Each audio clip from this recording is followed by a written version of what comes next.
السلام علیکم ورحمۃ اللہ وبرکاتہ۔ الحمد للہ رب العالمین والصلاة والسلام علی رسولہ الامین، اما بعد فاعوذ باللہ من الشیطان الرجیم، بسم اللہ الرحمن الرحیم۔ رب اشرح لی صدری ویسر لی امری واحلل عقدۃ من لسانی یفقہوا قولی۔ تمام تعریفیں اللہ رب العالمین کے لیے ہیں۔ درود و سلام ہو نبی آخر الزماں محمد صلی اللہ علیہ وسلم پر۔ استاذ محترم، حاضرین و خواتین اور بچوں، میرا جو آج کا عنوان ہے قرآن اور سائنس، اس بارے میں آپ کے سامنے کچھ باتیں بتانے کی کوشش کروں گا۔ موجودہ دور جس کو ہم روبوٹک دور کہتے ہیں، علوم و فنون کی ترقی کا دور ہے۔ آج تاریخیں یاد کرنے کی ضرورت نہیں ہے، کوئی کتاب کیسی ہے، اس میں کیا معلومات ہیں، پوری کتاب پڑھنے کی بھی ضرورت نہیں، بس یہ ہے کہ حوالے کیجئے، وہ آپ کو کیا نکات ہیں، کیا پوائنٹس ہیں، کیا نکتے ہیں، اور کیا چیزیں پڑھنا ہے، کیا چیزیں نہیں پڑھنا ہے، پورا سیکنڈوں میں دے دے گا۔ ہزاروں صفحات کا نچوڑ وہ 10 منٹ میں آپ کو دے سکتا ہے۔ جو کام مہینوں پر مشتمل ہوتا وہ آج منٹوں میں ہو رہا ہے۔ لیکن یہ دنیا ہے، یہ دنیا کے علوم و فنون ہے،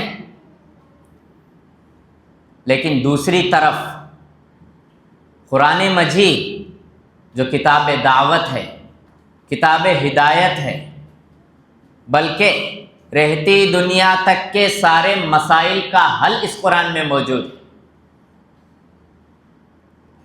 جس ناحیے سے آپ اس قرآن کو پڑھیں گے، اس ناحیے سے آپ کو اس میں ہیرے جواہر ملیں گے۔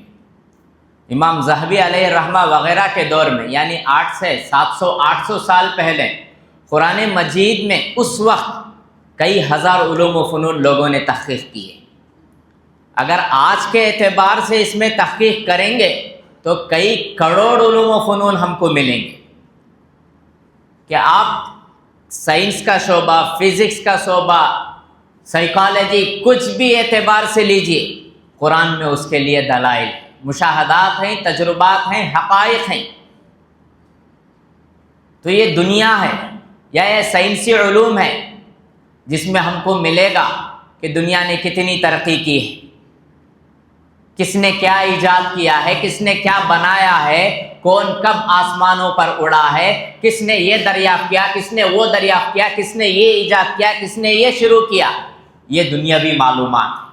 لیکن قرآن مجید یہ علوم و فنون کا سرچشمہ ہے، کہ دنیا میں آج سائنس ہو یا کوئی بھی علم ہو، وہ آپ کے سامنے معلومات فراہم کرتی ہے کہ یہ تحقیق ہوئی، یہ تحقیق ہوئی، اس نے یہ جوڑ کر یہ کارنامہ کیا ہے، فلاں نے یہ کوشش کیا ہے، فلاں 10 سال کی محنت کے بعد یہ تجزیہ پیش کیا ہے۔ لیکن قرآن مجید علوم و فنون کا سرچشمہ ہے، ماضی کے مسائل بھی پیش کرتا ہے، زمانہ حال میں کیا ہو رہا ہے اس کے بارے میں بھی ہے، اور مستقبل میں کیا ہونے والا ہے یہ بھی قرآن مجید میں ہے۔ رہتی دنیا تک کے سارے مسائل کا حل اس قرآن مجید میں موجود ہے۔ تو اسی لیے کتاب انقلاب ہے، اور آنے والے سارے مسائل کا حل اس میں ہے۔ تو سائنس یہ حقائق سے پردہ اٹھاتا ہے چیز لوگوں کے سامنے، وہ چیز کو وہ ثابت کرتا ہے دلائل کے۔ لیکن قرآن مجید میں کئی سارے ایسے حقائق ہیں جو آج سے 1400 سال پہلے بیان کر چکے۔ تو کچھ مثالیں آپ کے سامنے بتاتا چلوں۔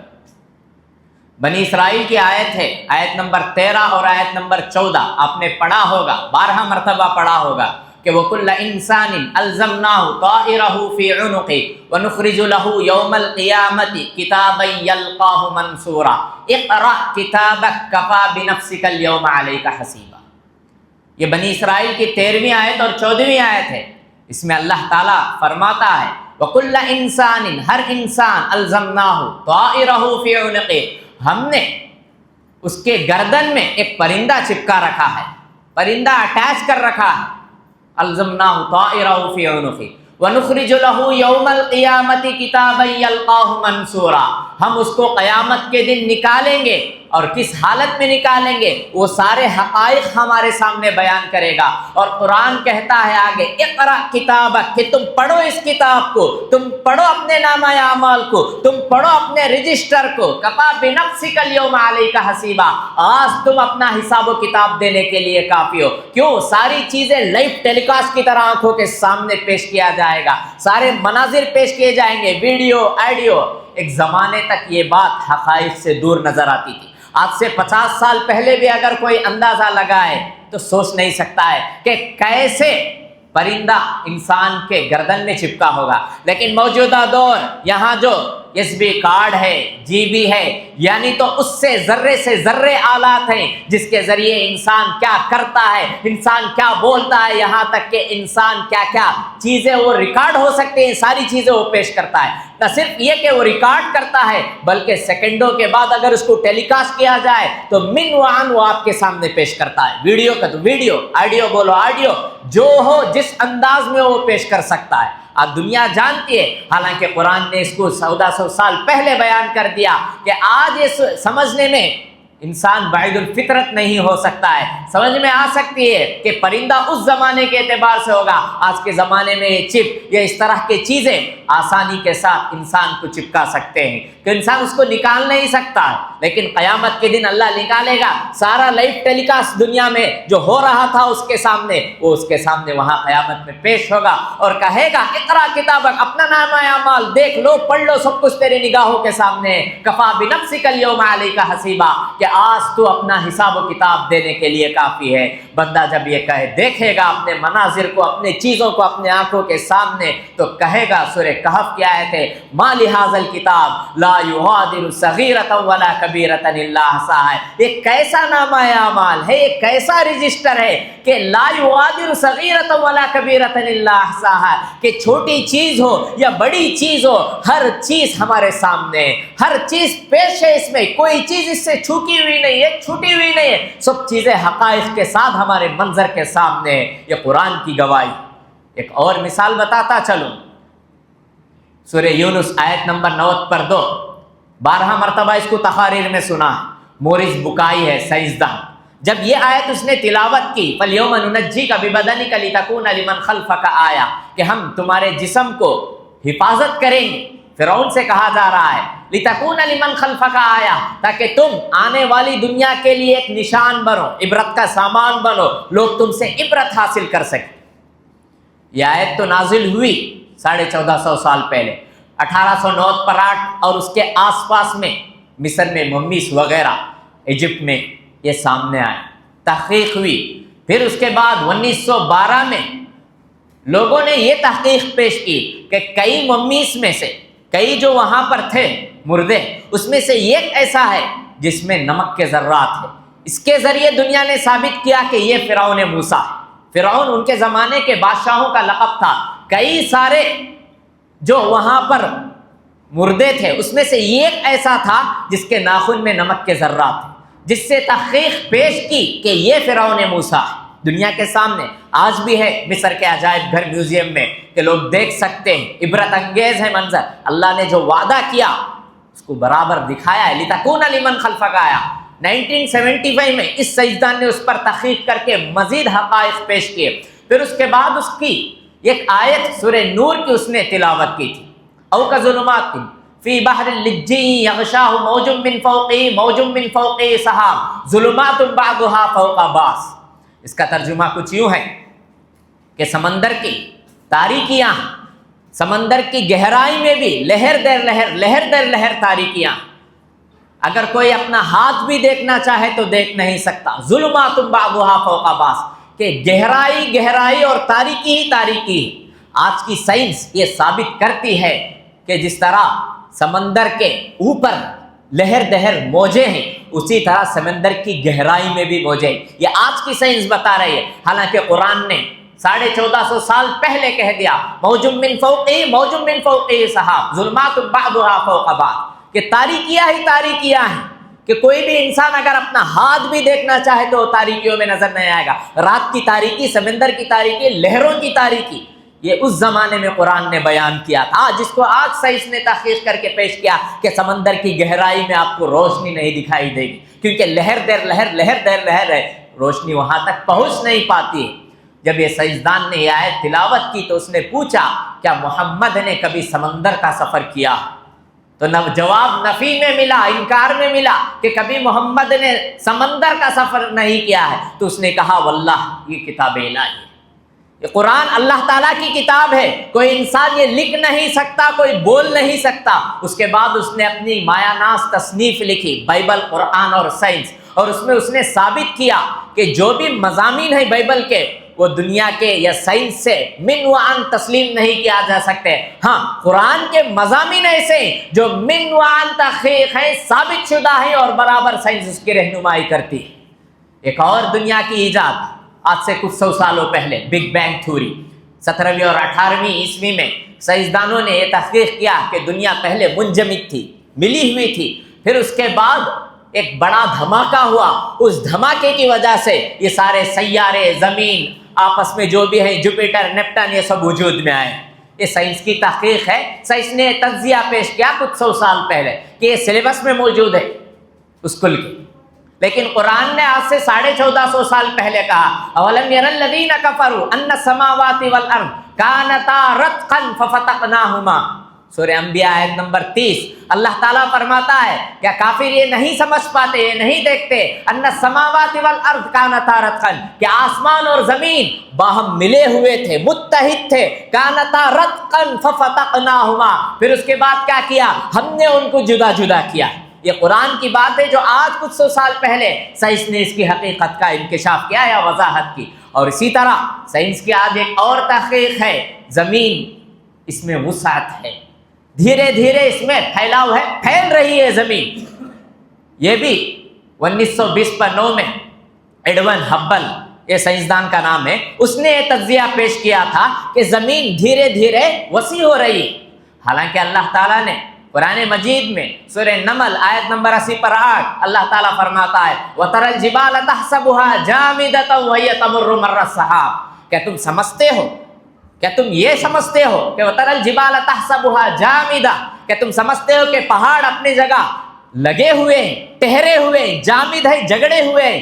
نہیں، وہی تمر مر السحاب، کہ جس طرح کے بادل حرکت کر رہے، مثال دے کر اللہ سمجھاتا ہے کہ بادل کی حرکت تو ہم بچپن سے دیکھتے ہیں کہ بادل جو ہے دھیرے دھیرے دھیرے حرکت کرتے ہوئے نظر آتا ہے، جس طرح بادلوں میں حرکت ہے اسی طرح یہ پہاڑوں میں بھی حرکت ہے۔ سب چیزیں ہیں کہ پہاڑوں کی گردش، یہ سب چیزیں اللہ نے بتایا۔ اور ساتھ میں اس بات کی بھی تحقیق ہے سورہ ذاریات آیت نمبر 40 پر 7 کہ برابر اللہ تعالیٰ نے بتایا وَإِنَّا لَمُوسِعُونَ، وَإِنَّا لَمُوسِعُونَ کے الفاظ آتے ہیں کہ وَالْأَرْضَ فَرَشْنَاهَا، کہ اللہ نے زمین کو فرش بچھایا، بچھونا بنایا، سب کچھ بنایا۔ اور 40 پر 7 آیت میں اللہ تعالیٰ سورہ ذاریات میں کہتا ہے وَإِنَّا لَمُوسِعُونَ، ہم اس میں کیا کر رہے ہیں؟ دھیرے دھیرے وسعت دے رہے ہیں، دھیرے دھیرے اس کو پھیلا رہے ہیں۔ یہ قرآن نے کب کہا؟ آج سے 1450 سال پہلے کا، جس کو 90s کے دور میں، 20th سینچریز میں سائنسدانوں نے تحقیق کیا کہ پہاڑوں میں گردش ہے، پہاڑ چکر لگاتے ہیں، اور زمین میں وسعت ہے،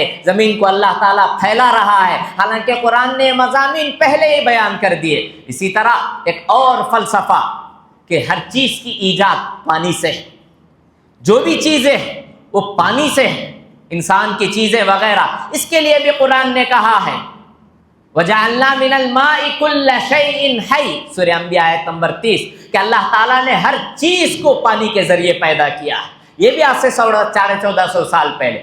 اسی طرح آج کل اولاد کی پیدائش کے وقت میں الٹرا اسکین وغیرہ نکالا جاتا ہے، 4 مہینے کے بعد تحقیق کی جاتی ہے، اور تحقیق کر کے دنیا نے پیش کیا کہ بچہ مختلف مراحل سے، مختلف مرحلوں سے گزر کر اس کا جنم ہوتا ہے، وہ پیدا ہوتا ہے۔ حالانکہ سورہ مومنون آیت نمبر 12 سے 14 وَلَقَدْ خَلَقْنَا الْإِنسَانَ مِنْ سُلَالَةٍ مِنْ طِينٍ ثُمَّ جَعَلْنَاهُ نُطْفَةً فِي قَرَارٍ مَكِينٍ ثُمَّ خَلَقْنَا النُّطْفَةَ عَلَقَةً فَخَلَقْنَا الْعَلَقَةَ مُضْغَةً فَخَلَقْنَا الْمُضْغَةَ عِظَامًا فَكَسَوْنَا الْعِظَامَ لَحْمًا۔ ترتیب بار اللہ تعالیٰ نے ذکر کیا کہ انسان کیا ہوتا ہے، اس کی حقیقت کیا ہے، نطفہ، نطفے سے لوتڑا، اس کے بعد گوشت، پھر اس کے بعد اعضا، یہ سب چیزیں آتے ہیں، ثم جعلناہ دوسری آیتوں میں، پھر اس کو ایک اچھی تخلیق کے شکل میں پیش کرتا ہے۔ آج کو سائنسی تجزیہ ہے سائنسدانوں کے پاس کہ الٹرا ساؤنڈ کے ذریعے انہوں نے تحقیق پیش کیا کہ بچہ مختلف مراحل سے گزرتا ہے، حالانکہ 1450 سال پہلے ہی اللہ تعالیٰ نے قرآن میں سورہ مومنون میں یہ تجزیہ بھی پیش کر دیا۔ اسی طرح زمین کی گردش، جیسا کہ میں نے آپ کے سامنے کہا، یہ آج کی چیز ہے، حالانکہ قرآن نے کہا وَتَرَى الْجِبَالَ جَامِدَةً تَحْسَبُهَا جَامِدَةً وَهِيَ تَمُرُّ مَرَّ السَّحَابِ۔ اسی طرح یہ سیارے، یہ ستارے وغیرہ، اس کے بارے میں بھی آج سائنسی فلسفہ ہے، یہ تحقیق پیش کرتی ہے کہ یہ سب اپنی جگہ پر ہیں، اپنے مدار پر ہیں، گھوم رہے ہیں، چکر لگا رہے۔ قرآن کے الفاظ ہیں کُلٌّ فِی فَلَکٍ یَسْبَحُونَ، ہر ایک اپنے مدار پر ہے، گھوم رہا ہے، پھر رہا ہے، سب کچھ ہے۔ یہ اللہ تعالیٰ کے مضامین ہیں کہ قرآن ہے یہ تیرے ضمیر پر جب تک نہ ہو نزول کتاب، تیرے ضمیر پر جب تک نہ ہو نزول کتاب، نہ گرہ کشا ہے شاہی، نہ صاحب کشاف۔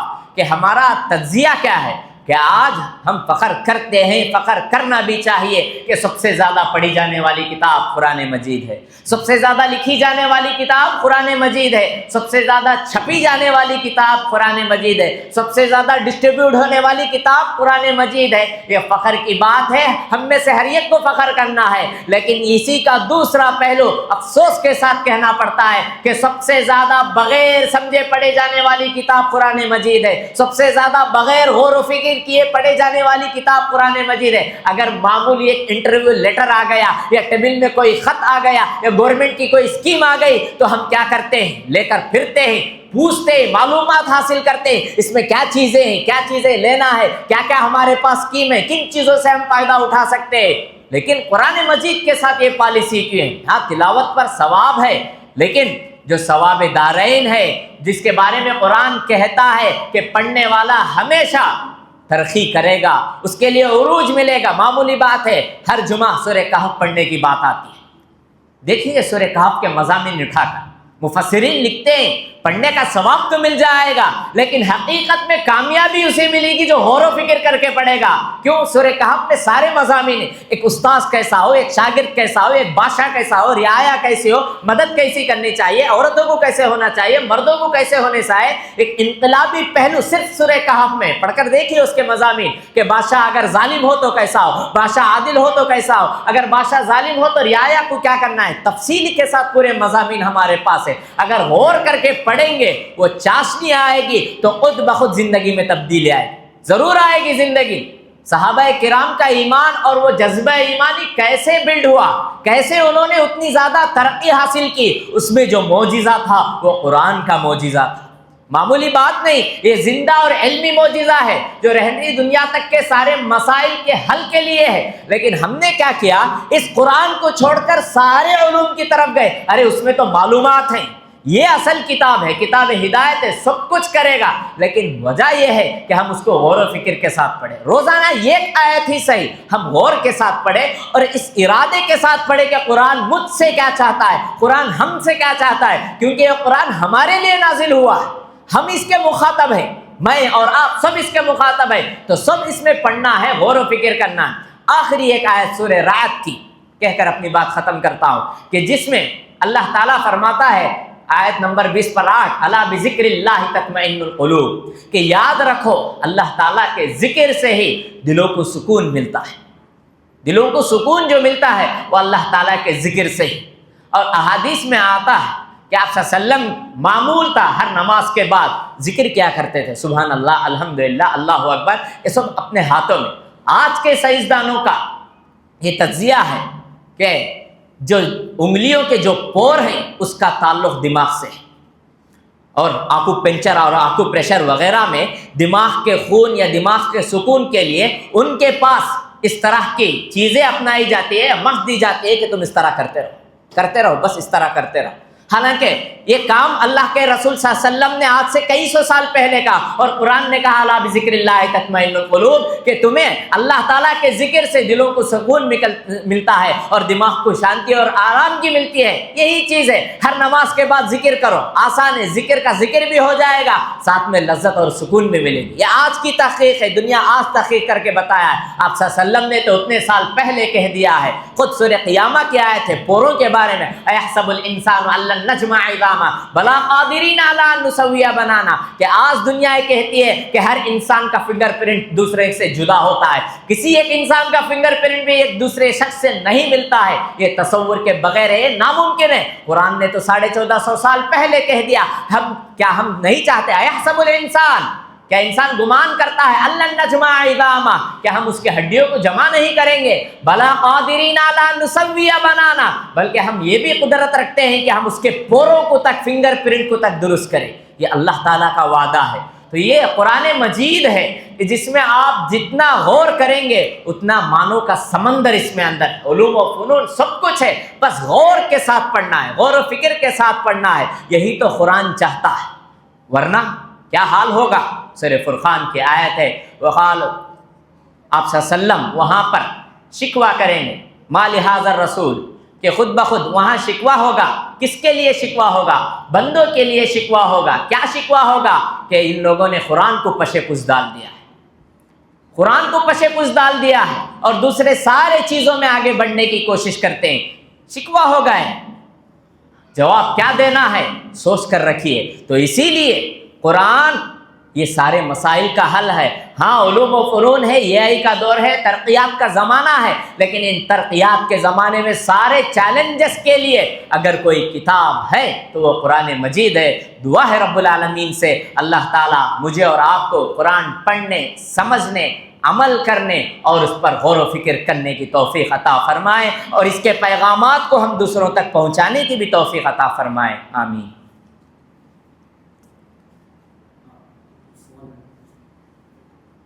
درس کے دوران جو صاحب بولے تھے، آپ اگر بہت سنے ہیں تو جواب دیجیے، اچھا نام لے۔ ٹھیک، اس میں سے میں 2 سائنسدانوں کا نام لیا تھا۔ ایک سائنسدان کا نام لیا تھا جس کے بارے میں نے کہا کہ پہاڑ وغیرہ گردش کر رہے ہیں۔ کوئی بتا سکتے ہیں پہاڑ وغیرہ گردش کر رہے ہیں؟ پہاڑ